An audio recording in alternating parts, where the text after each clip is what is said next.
Hi friends, welcome back to our channel. మనకైతే ఏపీలో విద్యార్థులకు శుభార్తనైతే తెలియజేశారు. అయితే అకౌంట్లలో డబ్బులు జమ అనే దానిపై కీలక ప్రకటన అయితే చేశారు. దీని గురించి అయితే ఈ వీడియోలో మనం ఒక ఫుల్ క్లారిటీగా అయితే తెలుసుకుందాం. అయితే మన వీడియో చూసే ముందు మన ఛానల్కి అయితే లైక్ చేసి సబ్స్క్రైబ్ చేసుకోండి. ఏపీ రాష్ట్రం నుంచి వచ్చే లేటెస్ట్ అప్డేట్ని అయితే మన ఛానల్లో ఎప్పటికప్పుడు అయితే అప్లోడ్ చేస్తూ ఉంటాను. ఇక మనం వీడియోలోకి వెళ్తే, ఆంధ్రప్రదేశ్ ప్రభుత్వం విద్యార్థుల ఫీజు రీఎంబర్స్మెంట్కు సంబంధించి కీలక నిర్ణయం అయితే తీసుకుంది.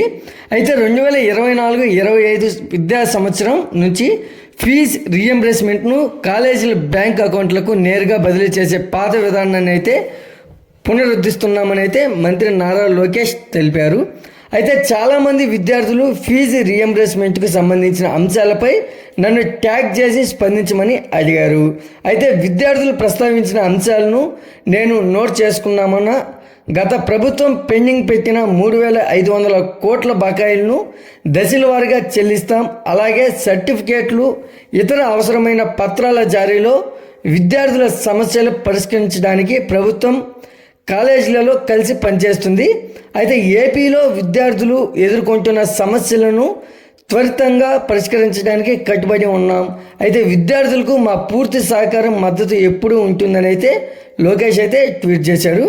అయితే మనకైతే 2019కు ముందు విద్యార్థులకు ఫీజు రీఎంబర్స్మెంట్ను కాలేజీల యాజమాన్యాలకు జమ చేసే పద్ధతి అమల్లో ఉంది.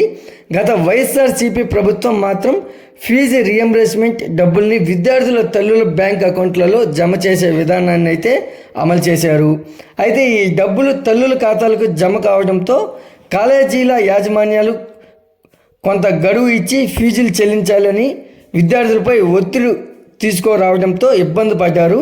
అయితే కొంతమంది విద్యార్థులు ఫీజులు సకాలంలో కట్టలేక పరీక్షలు కూడా రాయలేకపోయారు. అంతేకాదు విద్యా దీవెన, వసతి దీవెన బకాయిలు కలిసి 3,500 కోట్లకు పైగా బకాయిలు ఉంచారు. అయితే ఈ పరిణామాలతో ప్రభుత్వం కీలక నిర్ణయం అయితే తీసుకుంది. అయితే మళ్ళీ ఫీజు రీఎంబర్స్మెంట్ డబ్బులు కాలేజీల అకౌంట్లకు అయితే జమ చేయనుంది. అయితే మరోవైపు ఏపీ ప్రభుత్వం కీలక నిర్ణయం అయితే తీసుకుంది. అయితే పాఠశాల విద్యాశాఖ ప్రక్షాళన అయితే చేసింది. ఈ మేరకు అదనపు డైరెక్టర్లు, జాయింట్ డైరెక్టర్లు, డిప్యూటీ డైరెక్టర్లను బదిలీ చేస్తూ పాఠశాల విద్యాశాఖ కార్యదర్శి కోన శశిధర్ ఉత్తర్వులు అయితే జారీ చేశారు.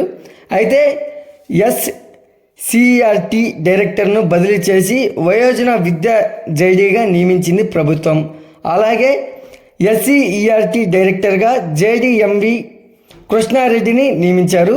అయితే కేబీవీ కార్యదర్శి డి మధుసూదన్ రావును పాఠ్య పుస్తకాల విభాగం డైరెక్టర్గా నియమించింది.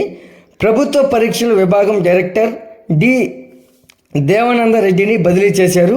ఆయన్ను కేజీబీవీ కార్యదర్శిగా నియమించింది. ఇలా పలువురిని ప్రభుత్వం అయితే బదిలీ చేసింది. అయితే మంత్రి నారా లోకేష్ను తోటి మంత్రులు అభినందించారు. అయితే రాష్ట్రానికి పెద్ద ఎత్తున పెట్టుబడులు ఆకర్షించేందుకు ఆయన చేస్తున్న కృషి తమకు ఆదర్శప్రాయమని ప్రశంసించారు. అయితే అమెరికాలో వారం రోజులు పర్యటన ముగించుకొని ఇటీవల వచ్చిన లోకేష్ను ఉండవల్లి నివాసంలో సాక్షర మంత్రులైతే కలిసి అభినందించారు. అయితే ఆయనకు పుష్పగుచ్చం అందజేసి శుభాకాంక్షలు అయితే తెలిపారు. పారిశ్రామికవేత్తలు, పెట్టుబడిదారులు నమ్మకం కలిగించేందుకు లోకేష్ విశేష కృషి చేశారు.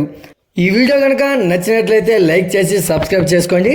మరొక లేటెస్ట్ అప్డేట్తో మీ ముందుకు తీసుకొస్తాను. Thanks for watching.